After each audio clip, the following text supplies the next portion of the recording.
Дагы бир жолу кутман күнүңүздөр менен кадырлуу телекөрүүчүлөр, Ала Тоо 24 каналынын ишилгери программасы өз ишин улантууда. Айтсак, жакында эле Кыргыз Республикасында 2021-2025 жылдары мамлекеттик тилди өнүктүрүү жана тил саясатын өркүндөтүү программасы бекиди. Дал ушул программада эмнелер камтылган, кандай долбоорлор бар деген суроонун тегерегинде сөз кылабыз. Студиябыздын коногу мамлекеттик тил боюнча улуттук комиссиянын төрагасы Назаркул Ишекеев агайыбыз бар. Саламатсызбы агай? Саламатчылык. Кош келипсиз. Рахмат чоң. Мына биз жогоруда айткандай эле 2021-2025 жылдарга ушул мамлекеттик тилди өнүктүрүү боюнча атайын өнүктүрүү, анын саясатын өркүндөтүү боюнча программа бекитилиптир. Мына ушул боюнча бир аз Албетте абдан туура белгилеп жатасыз. 2014-2020 жылдарга арналган улуттук программа бекитилген. Каржы булагы менен камсыз болгон. Ошол улуттук программада 160-тан ашык иш-чара камтылган. Ал иш-чаралардын негизги мазмуну, багытын аткаруучу мекемелер катарында Кыргыз Республикасынын билим берүү илим министрлиги, Кыргыз Республикасынын маданият маалымат министрлиги, Кыргыз Республикасынын башталгыч кесиптик билим берүү агенттиги жана Кыргыз улуттук илимдер академиясы, анан биздин улуттук тил комиссиясы бекитилген болчу. Ушул белгиленген иш-чаралар негизинен аткарылды. Бирок проблемалар да бар. Алардын жыйынтыгын Кыргыз Республикасынын өкмөтү менен бирге Кудай буйрса декабрь айында жыйынтыктайбыз. Анан аткарылган иштердин натыйжалары, көйгөйлөрү толук талдаууга алынат. Бирок үстүбүздөгү жылы дээрлик бир жыл бою Кыргыз Республикасынын мамлекеттик тилин 2021-2025 жылдарда өнүктүрүү боюнча улуттук программаны иштөө процесси жүрдү.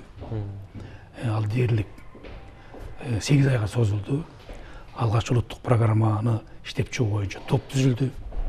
Ошол топ менен бирге улуттук тил комиссиясы дегенде долбоорду иштеп чыгып, Кыргыз Республикасынын президенттин аппаратына киргизди. Президенттин аппараты бир 2 ай карап, талдап, өздөрүнүн сунуштарын, пикирлерин беришти. Андан кийин кайрадан оңдоп,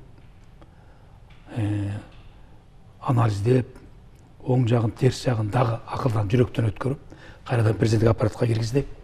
Алар андан кийин макулдук беришти.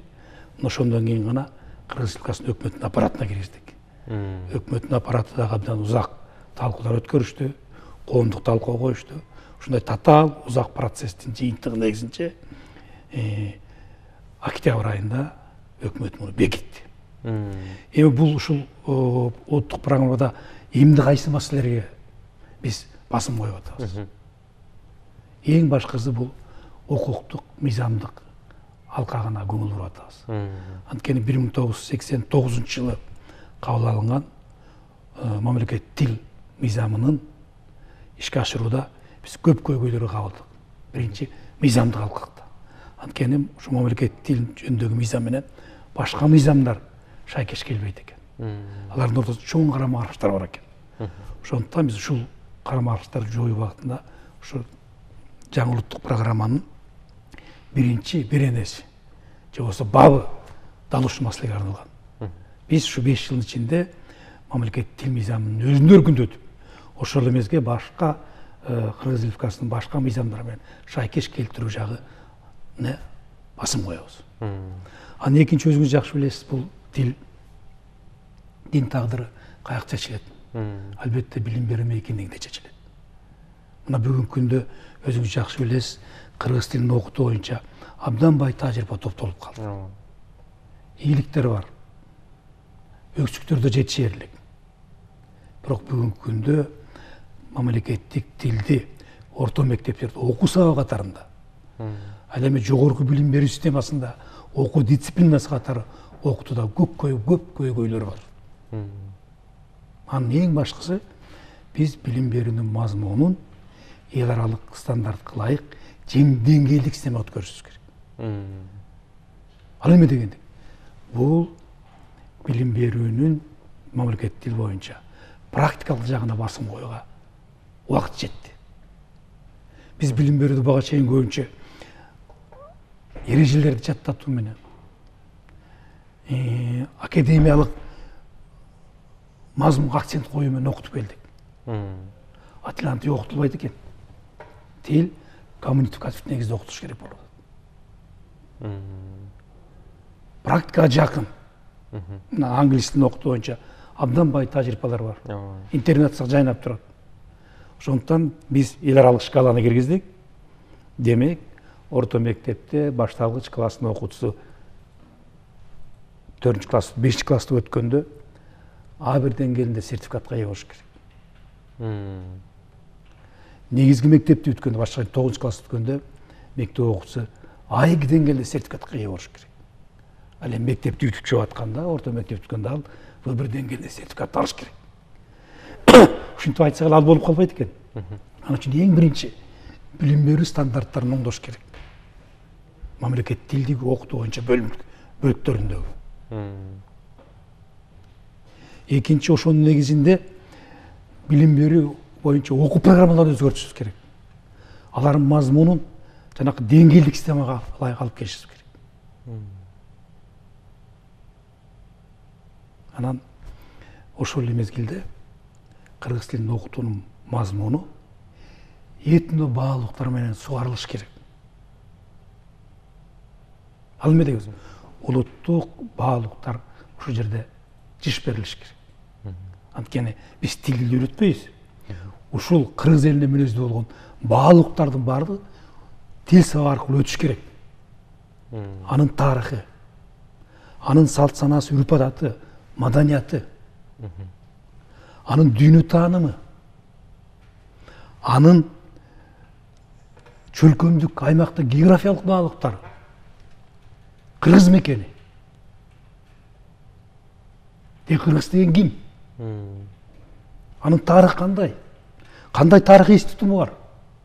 Койчу, баардыгы толук бүтүн, орусча айтканда комплекстүү ушу тил сабагында башка жарандарга берилиш керек.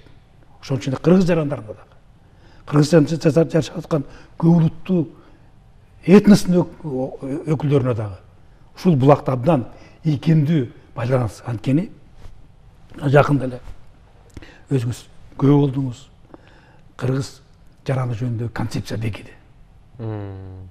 А кыргыз жаранын камсыз кылыш үчүн, ошол баалуулукту толук мазмунга ээ кылыш үчүн мамлекет тилди окутууда биз ошол тилдин интеграциялык ролун, Кыргызстандагы этностордун улуттар аралык тили катарында биз ушул булакты абдан ийкемдүү пайдаланышыбыз керек. Мындан тышкары эми тил качан өнүгөт? Бүтүндөй бир зарылдыктардын, муктаждыктардын системасы калыптанат. Ошондуктан биз орто мектепти бүтүп атканда В1 деңгээлде сертификатты камсыз кылсак, ал эми жогорку окуу жайын бүтүп атканда бүтүрүүчү В2 деңгээлде сертификатты алып чыгыш керек.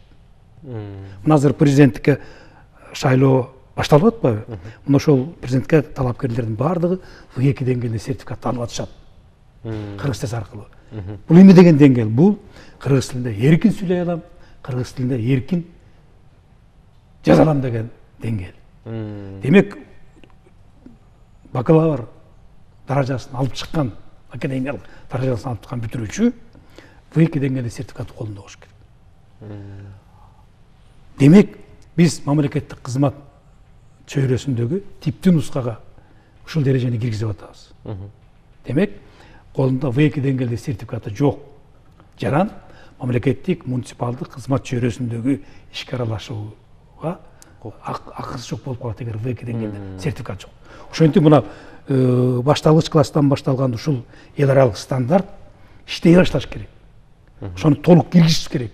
Ан үчүн билим берүү министрлиги билим берүү стандарттарын, окуу программаларын, окуу китептерин, андан тышкары окуу методикалык комплекстерин бүтүндөй жаңы муунун даярдаш керек. Мына ушул программада ушул маселелер толук камтылган. Мындан тышкары биз акырындык менен билим берүүнүн мазмунун өзгөчө башталгыч кесиптик билим берүүдө, орто кесиптик билим берүүдө, жогорку кесиптик билим берүүдө жок дегенде 50% алып чыгыш керек. 50% расмий тилде болсо, 50% мамлекет тилде болуш керек. Бүгүнкү күндө көрүп турасыз. Мен атап өткөн билим берүү түзүмдөрүндө билим берүү негизинен проценттик пайыздык катышын айтпайт, негизинен расмий тилде болот. Ошонун натыйжасында биздин жогорку жайын бүтүп чыккандарыбыз мамлекеттик кызматка келгенде эмне болот? Мамлекеттик тилде иш кагыздарын жүргүзө албайт. Мына ушул системаларды ретке келтиришибиз керек. Муну менен чектелип калбай, биз жанакы ошол эле медициналык академияда, ошол эле политехникалык университетте, ошол эле улуттук университеттеги окуу предметтеринин кыргызча окутулушунун пайыздык катышын көтөрүшүбүз керек. Аны үчүн мисалы кибернетика сабагы кыргызча окутулуп атса, анын окуу программасы жазыш керек дегенде. Анын окуу китеби жазыш керек. Анын окуу методу кыргызча кетиш керек. Медицинадан ушундай аракеттер болуш керек. Мына аракеттер бар. Айрым бир мекенчил ректорлор бул багытта жигерди иштеп атышат. Мисалы медициналык академиянын ректору Кудайберген айым дарылоо факультетинде кыргыз тайпаларын ачты. Мен ойлойм бул өз мезгилинде түшүм берет.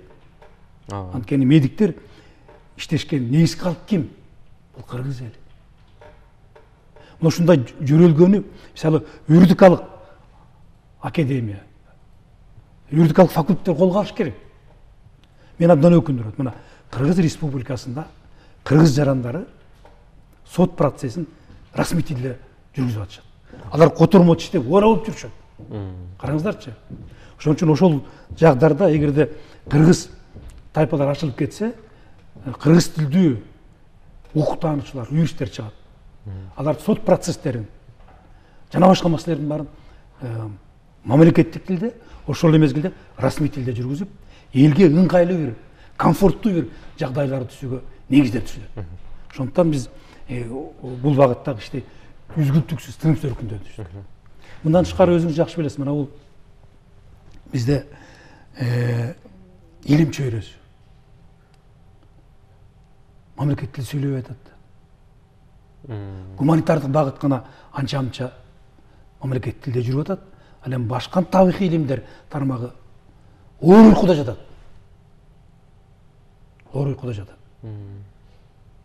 Дагы мындай бир образды айтсак, Кыргыз Республикасынын президенти талапкер Садыр Нуружабовичтин пикирин айтканда, музей болуп турат. Кыймылсыз.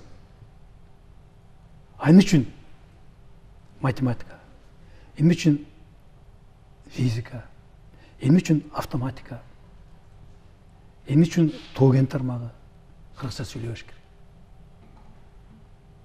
Кыргызча илим иштебеш керек. Тилекке каршы тармактардын баардыгында кыргыз элинин салттуу билимдери мол. Мына мал чарбашынан алып көрөлү. Кой чарбашынан алып көрөлү. Кыргыз элинин салттуу билими чексиз бай. Бул боюнча илимий изилдөөлөр да бар.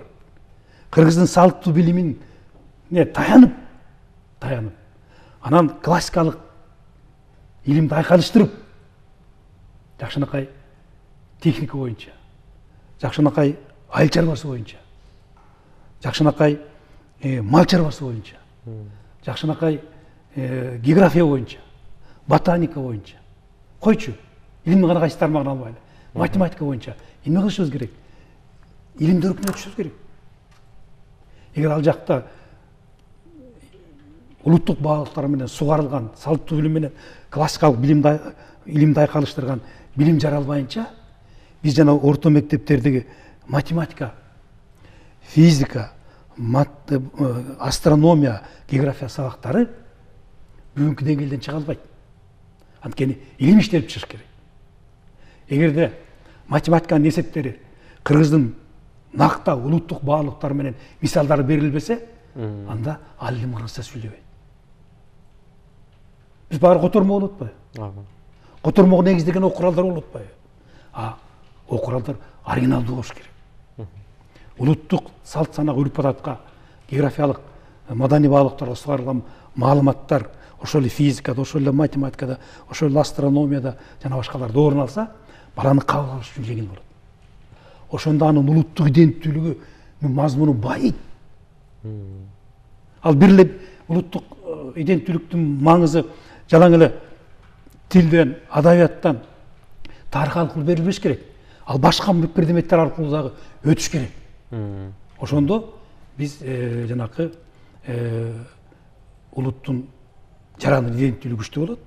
Эгер жарандын иденттүүлүгү күчтүү болсо, бай болсо, мазмундуу болсо, анын үй бүлөсү да күчтүү, мазмундуу болот. А үй бүлө күчтүү болсо, мамлекет күчтүү болот. Ошондуктан бул жерде чоң философиялык, методологиялык проблемалар катмар болуп жатат. Биз аны мен бир эле өңүтүн мамлекет тилге байланыштуу багытын козгоп атам. А бул багытта илим иштей турган проблемалар абдан көп. Ошондуктан мен ойлойм, Кыргыз Улуттук илимдер академиясынын окумуштуулары буга абдан көңүл бурушу керек. Мына бир эле проблеманын айсбергдей болуп турган проблеманын мен үстүнө эле айтып коеюн. Мына термин маселеси. Ошол термин маселесин биз Улуттук илимдер академиясына бергенбиз. Өзү ушундай. Бул термин деген илим да. Ошол ар бир тармак боюнча ошол илимдер академиясынын окумуштар тактап, талдап, анализдеп, анан бир бүтүнгө келип, өкмөткө алып чыгып бекитип бериши керек. Тилекке каршы андай процесс жүрбөй атат. Терминдер маселесинде жашыра турган эчтеке жок. Айрым терминдерди өкмөт башкача колдонот. Жогорку кеңеш башкача колдонот. Президенттик аппарат башкача колдонуп атат. Көрдүңүздөр, бирдей элештире албай атабыз. А бул багытта илим иштеш керек. Ошол географиялык терминдерди, ошол тоо тармагындагы терминдерди, ошол автоматика боюнча терминдерди, физика боюнча терминдерди, математика боюнча терминдерди ошол жерде отурган илимпоздор, институттар тактап, терминологик комиссияга берип, алар бир бүтүнгө келип, аны өкмөттөн токтом чыгарып турса, өкмөттөн ток чыккандан кийин ал баарыбызга милдеттүү болуп калат. Журналист болобу, бизнесмен болобу, ишкер болобу, окумуштуу болобу, ошол терминди бирдей колдонууга мүмкүнчүлүк ачылат. Эң жакшы агай, мына абдан жакшы маанилүү маселелерге токтолдуңуз. Ошол 2021-2025 жылдарга болгон мына ошол мамлекеттик тилди өнүктүрүү жана анын саясатын өркүндөтүү багытында болгон пландарыңыз тууралуу айттыңыз. Мунун баардыгы буюрса алдыдагы күндөрү буюрса орундалсын деген тилегибизди айталы. Анан эми мына ошол мамлекеттик тил санариптешүүдө орунда абалы кандай болуп турат? Ушуга да абдан туура айтып атасыз. Абдан көйгөйлүү маселе. Мына өзүңүз жакшы билесиз, мына кийинки 2 жылдан бери 3 жылга кетип баратат. Санариптештирүүгө абдан өлкөбүз көңүл буруп атат. Абдан туура. Биз бул жагынан көп артта калдык. Санарб өлкөлөр бар, мына Эстония, мисалы, Европа өлкөлөрүндө абдан алдыга кетишти. Биз канчалык ыкчам санариптештирүүгө кирсек, ошончолук өлкөнүн экономикасы дагы алдыга тез кетет. Мына ушул өңүттөн алып караганда өзүңүз жакшы билесиз, биздин улуттук комиссия бул маселеге абдан аракет кылып, колдон келген аракеттерди жасап атабыз. Өзгөчө быйылкы жанакындай ооруга байланыштуу Кыргызстанда бул маселелер кыйла активдешти. Бирок биз буга чейин эле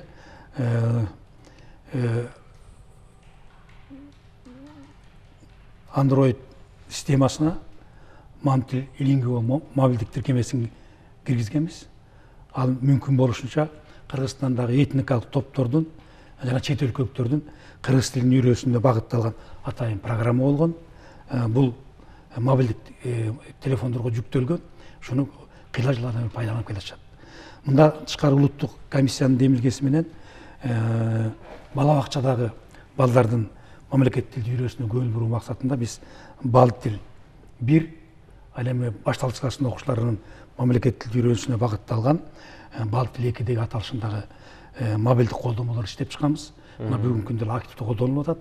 Ата энелердин дагы, бала бакчада иштеген тарбиячылардын дагы пикири абдан жылуу таасирди калтырып атат. Муну өзүңүз жакшы билесиз, өкмөттүн 18-жылдагы 757 токтом менен баардык мамлекеттик муниципалдык кызматкерлер тилди билүүнүн эл аралык стандартына кирди. Мына ошого ылайык биз кыргыз тесттен алардын сынак берүүсүнөн жеңилдетиш үчүн тил тест деген атайын веб порталын иштеп чыкканбыз. Мына бүгүнкү күндө мамлекеттик муниципалдык кызматкерлер эч кыйналбай ошол тил тест порталын пайдалануу менен кадимкидей кыргыз тилин үйрөнүүгө абдан ыңгайлуу шарттарды түзүп бердик. Мындан тышкары бир 50ден ашык видео сабактардын тиркемесин иштеп чыкканбыз. Алар биздин сайтта турат. каалаган киши ачып, каалаган сабак тандап алып, каалагандай пайдаланат.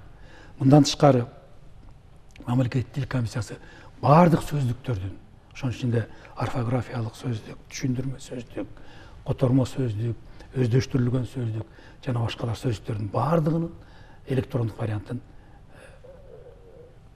сайтка жайгаштырып койдук. Мындан тышкары жанакы улуттук программанын негизинде 1000ге жакын китеп жарык көрдү.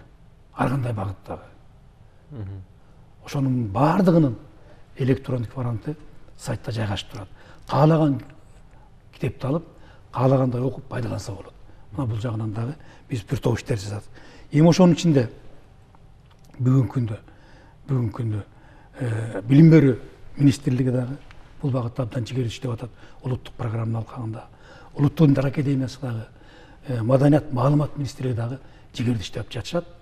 Өзгөчө белгилеп кетишим керек, Кыргыз Республикасынын башталгыч кесиптик билим берүү министрлиги абдан жигерди иштеди. Улуттук программа тарабынан бөлүнүп берилген акча каражаттарын ушул агенттик менен Улуттук Диндар академиясы абдан үнөмдүү, максаттуу, натыйжалуу пайдаланып, кыргыз тилин саналыптештирүүгө тил комиссиясы менен бирге жигердүү, иштиктүү, натыйжалуу салым кошуп атышат. Эң жакшы агай, эми убакыттын тардыгына байланыштуу менин да бир топ суроолорум калып калды, бирок тил маселесине келгенде сөз кыла турса сөз түгөнбөйт. Анысыкарындай мына сиз дагы бүгүн жакшы бир маанилүү маек куруп бердиңиз. Рахмат сизге дагы. Эми биздин кыргыз жарандарыбызга болгон кыскача бир кайрылууңуз болсо. Эми мына бүгүнкү күндө билим берүү маселеси абдан курч туруп атат. Биз билимди берүү процессинде тарбия иштерин чогуу алып жүрүш керек. Ошондуктан кыргыз тили билимдин гана булагы болбостон, таалим тарбиянын күчтүү булагы. Ошол каражатты биз адеп тарбиясын берүүдө, укук тарбиясын берүүдө, көркөм эстетикалык тарбия берүүдө, экологиялык тарбия берүүдө жана башка тарбияны берүүдө биз абдан икемдүү пайдаланалы, урматтуу мугалимдер жана ата-энелер. Чоң рахмат сизге. Ардактуу телекөрүүчүлөр, биз жогоруда мамлекеттик тил боюнча улуттук комиссиянын төрагасы Назаркул Ишекеев агайыбыз менен Кыргыз Республикасында 2021-2025 жылдары мамлекеттик тилди өнүктүрүү жана тил саясатын өркүндөтүү программасы тууралуу сөз кылдык. Элибизди эл кылып улут катары таанытып келаткан улуу белгибиз бул эне тилибиз кыргыз тили. Элсиз тил болбойт, тилсиз эл болбойт. Анын сыңарындай кыргыздын кыргыздыгы анын эне тили аркылуу билинет, эне тили аркылуу даңтылат.